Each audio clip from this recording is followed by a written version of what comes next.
Yang Muhammad Macang. Terima kasih Datuk Speaker. Yang Berhormat Menteri, terima kasih atas penjelasan. Pertanyaan orang biasa Yang Berhormat Menteri ialah ketika Khazanah menjual pegangannya kepada DRB Highcom, itu dijual pada harga RM5.50 satu saham.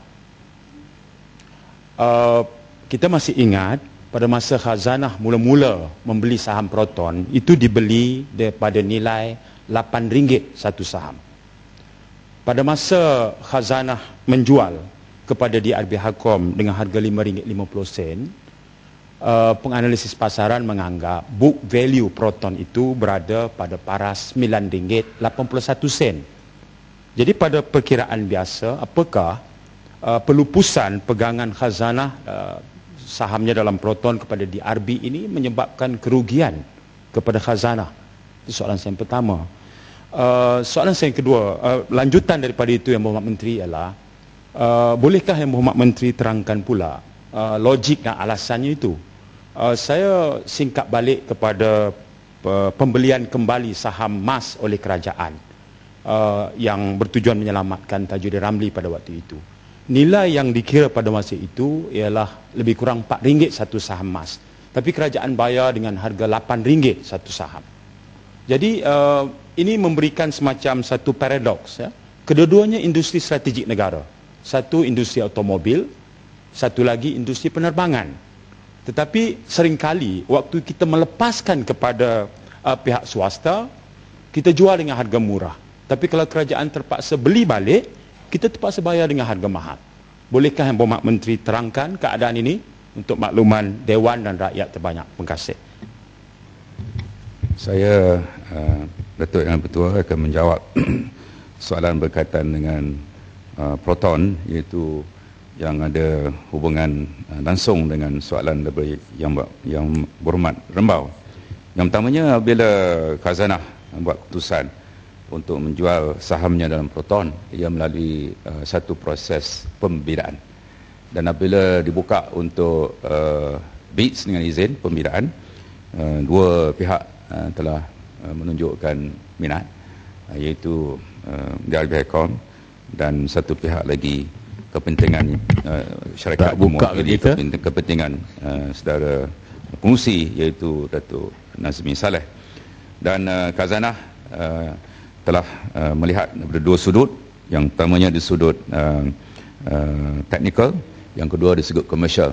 70% daripada keputusan bergantung kepada teknikal, keupayaan teknikal syarikat. Yang kedua di segi komersial. Setelah dia buat penilaian ataupun izin evaluation, maka Khazanah telah buat keputusan untuk menerima bidar yang terbaik, iaitu daripada DRB Highcom, betul kata Muhammad tadi, dengan nilai RM5.50.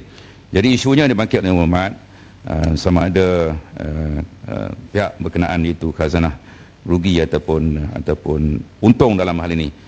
Saya nak maklumkan yang pertama, Khazanah buat keputusan untuk menjual Proton ini. Sebenarnya sudah lama Khazanah telah mengintai peluang-peluang untuk keluar daripada industri otomotif, kerana di segi Khazanah ia tidak menjana pulangan yang baik bagi syarikat, bagi Khazanah. Dan walaupun harga saham apabila dibeli ada lebih tinggi daripada RM5.50, kita harus faham mekanisme pasaran saham ada turun naik. Tidak bermakna kita beli RM8, maka dengan izin average costnya kekal RM8, kerana ada transaction jual beli. Mungkin kadang-kadang dibeli, memang dibeli berharga lebih tinggi, tapi ada juga bila sebuah syarikat itu masuki pasaran, mungkin dibeli RM3-4, umpamanya. Ya, itu details yang sudah pasti pihak Khazanah mempunyai perincian yang lebih lanjut.